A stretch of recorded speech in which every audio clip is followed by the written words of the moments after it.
A coroner has found that Sydney woman Trudie Adams was most likely murdered more than 30 years ago, but the mystery surrounding her disappearance remains unsolved.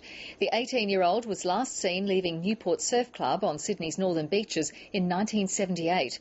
The coroner said Trudie Adams may have fallen victim to a random attack, but one former detective maintains that a known person was involved in her suspected murder. Carl Herr reports. When John Anderson, also known as Neville Tween, gave evidence denying any involvement in the Trudie Adams disappearance, a detective who led the investigation for nearly 2 years wasn't convinced. Has he got something to hide? Yeah, I think his evidence speaks for itself.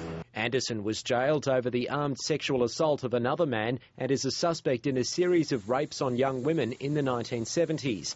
But in his findings, Deputy State Coroner Scott Mitchell said it is tempting to say that because we know the perpetrators of one such outrage, we can identify the perpetrators of others, including the disappearance of Trudie Adams. The inquiry also looked into a group of young men who used to hang out at the Roseland shopping centre. The coroner said some in the group had made boastful, stupid and callous claims about what happened to Trudie Adams, and that some who heard them had the gumption to report their claims to police, but even they probably didn't believe the substance of what was being said. The coroner recalled the evidence of a woman who said she fought off a male attacker as a 16-year-old in Newport.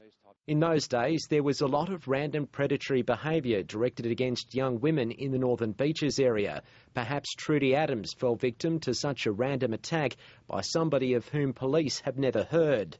The coroner made special mention of Trudie's father, Charles Adams.